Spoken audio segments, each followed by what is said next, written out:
ಬಿಹಾರ ವಿಧಾನಸಭಾ ಚುನಾವಣೆಯ ಫಲಿತಾಂಶವು ಕಾಂಗ್ರೆಸ್ ನಾಯಕರ ಮತಗಳ್ಳತನ ಆರೋಪಗಳಿಗೆ ಯಾವುದೇ ತೂಕವಿಲ್ಲವೆಂಬುದನ್ನು ಸಾಬೀತುಪಡಿಸಿದೆ ಅಂತ ಬಿಜೆಪಿ ಸಂಸದ ಯದುವೀರ್ ಕೃಷ್ಣದತ್ತ ಚಾಮರಾಜ ಒಡೆಯರ್ ತಿಳಿಸಿದ್ದಾರೆ.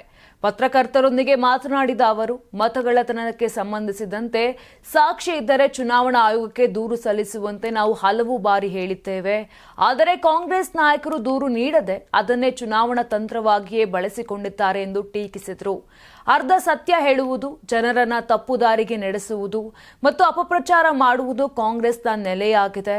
ಬಿಹಾರ ಚುನಾವಣೆಯ ವೇಳೆ ಅವರು ವಿದೇಶದಲ್ಲಿ ಕಾಫಿ ಕುಡಿಯುತ್ತಿದ್ದರೆ ನಮ್ಮ ನಾಯಕರು ಹಳ್ಳಿಯಿಂದ ಹಳ್ಳಿಗೆ ತೆರಳಿ ಪ್ರಚಾರವನ್ನ ಮಾಡಿದ್ರು. ಅದೇ ಎನ್ಡಿಎ ಮೈತ್ರಿಕೂಟಕ್ಕೆ ಮಹತ್ವದ ಜಯ ತಂದುಕೊಟ್ಟಿದೆ. ಈ ಜಯ ಪ್ರಧಾನಮಂತ್ರಿ ನರೇಂದ್ರ ಮೋದಿಯವರ ನಾಯಕತ್ವದ ಫಲ ಎಂದು ಹೇಳಿದ್ರು. ಕಾಂಗ್ರೆಸ್ ಎಂದಿಗೂ ಅಭಿವೃದ್ಧಿ ರಾಜಕಾರಣ ಮಾಡಿಲ್ಲ.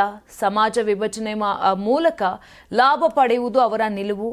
ದೇಶದ ಏಕತೆಯತ್ತ ಸಾಗುತ್ತಿದೆ. ವಿಕಸಿತ ಭಾರತದ ಕನಸಿಗೆ ಜನರು ಸ್ಪಂದಿಸುತ್ತಿದ್ದಾರೆ. 2028ರಲ್ಲಿ ಕರ್ನಾಟಕದಲ್ಲೂ ಬಿಜೆಪಿ ಅಧಿಕಾರಕ್ಕೆ ಬರುತ್ತದೆ ಎಂದು ವಿಶ್ವಾಸ ವ್ಯಕ್ತಪಡಿಸಿದರು. ರಾಜ್ಯ ಸರ್ಕಾರದ ಗ್ಯಾರಂಟಿ ಯೋಜನೆಗಳ ಬಗ್ಗೆ ಮಾತನಾಡಿದ ಅವರು, ಜನರ ಹಿತಕ್ಕಾಗಿ ಯೋಜನೆ ರೂಪಿಸುವುದು ಬೇರೆ, ಹಣಕಾಸಿನ ಸಾಮರ್ಥ್ಯವಿಲ್ಲದೆ ಗ್ಯಾರಂಟಿ ಘೋಷಿಸುವುದು ಬೇರೆ. ಹಣಕಾಸಿನ ಮಿತಿಯನ್ನ ಲೆಕ್ಕಿಸದೆ ಸರ್ಕಾರ ಯೋಜನೆಗಳನ್ನು ಜಾರಿಗೆ ತಂದಿರುವ ಪರಿಣಾಮ ಈಗ ಗ್ಯಾರಂಟಿಗಳಿಗೆ ಹಣ ಒದಗಿಸಲು ಕಷ್ಟವಾಗುತ್ತಿದೆ ಎಂದು ಟೀಕೆಯನ್ನ ಮಾಡಿದ್ರು.